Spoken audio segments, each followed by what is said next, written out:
2025 পূর্ণাঙ্গ বাজেটে আইসিডিএস প্রকল্পের বরাদ্দ বাড়াতে হবে। সেই সঙ্গে অতি দ্রুত স্মার্টফোন দেওয়ার ব্যবস্থা করতে হবে আইসিডিএস কর্মীদের এবং প্রতি মাসে নিয়মিত রিচার্জের টাকা ও ইনসেন্টিভ দিতে হবে। 15 দফা দাবি নিয়ে জেলাশাসকদের আইসিডিএস সেলের সামনে বিক্ষোভ দেখান সোমবার আইসিডিএস কর্মীরা। দাবিগুলি পূরণের জন্য আবেদন জানান তারা। অভিযোগ, আবাসের কাজের জন্য তাদের স্মার্টফোন দেওয়ার কথা থাকলেও তা এখনও পর্যন্ত দেওয়া হয়নি, কিন্তু অন্য রাজ্য কেন্দ্রীয় সরকারের পক্ষ থেকে স্মার্টফোন দেওয়া হয়েছে, বঞ্চনা করা হচ্ছে তাদের সাথে। এছাড়া আইসিডিএস কর্মী সহায়িকার কাজকে স্থায়ীকরণ করতে হবে এবং কর্মীদের 3rd গ্রেড ও সহায়িকাদের 4th গ্রেড কর্মচারীর স্বীকৃতি দিতে হবে এবং ন্যূনতম মজুরি, গ্র্যাচুইটি ও পেনশন দিতে হবে। সেই সাথে 2014 সাল থেকে যারা অবসর নিয়েছেন তাদেরও অবসরকালীন ভাতা দিতে হবে এবং বলে দাবি করেন তারা। মধ্যস্বর থেকে রিপোর্ট কল্যাণ মণ্ডল, মধ্যস্বর টিভি নিউজ।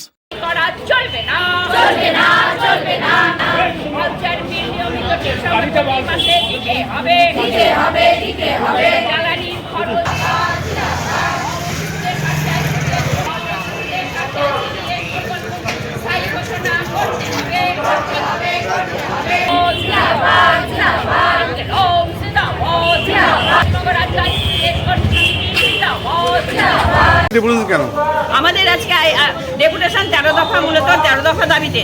তবে মেইন দাবি হচ্ছে যে অনারিয়াম আমরা ঠিকমতো প্রতি মাসে সময় মতো পাচ্ছি না।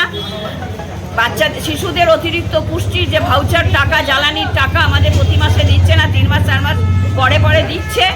দীর্ঘদিন কেন্দ্রীয় সরকার আমাদের কোনো ভাতা বাড়ায়নি এবং রাজ্য সরকার মোবাইলের কাজ করাচ্ছে চাপ সৃষ্টি করে, অথচ মোবাইল কেনার টাকা কেন্দ্র সরকার থেকে এলেও তারা সেইটা আমাদেরকে দেয়নি। এমনকি অন্যান্য রাজ্যে 2য় দফায় মোবাইল ফোন পেয়ে গেল, কিন্তু আমরা আজ পর্যন্ত 1ম দফাটা পেলাম না। রিচার্জের টাকা মাত্র 166 টাকা। এটা কখনো রিচার্জ হয়? এই রিচার্জের টাকা ঠিকমতো দিচ্ছে না এবং জিনিসপত্রের দ্রব্যমূল্য এমন বৃদ্ধি হচ্ছে, পুষ্টি খাদ্যের বরাদ্দে যে বৃদ্ধি করবে সেটার উপরন্ত 300 কোটি টাকা গত বাজেটে কেটে নিয়েছে। সামনে বাজেট আসছে, আমরা সেই জন্য আরও বেশি জোরদার আন্দোলন এই নিচের তলা থেকে শুরু করেছি। অল ইন্ডিয়া ফেডারেশনের দায়িত্বে আমরা দিল্লি পর্যন্ত সেখানেও ডেপুটেশন দেব এবং ব্যাপক জমায়েত করব, এরকম আমাদের কর্মসূচি। আপনার নাম? আমার নাম অনুষা চক্রবর্তী।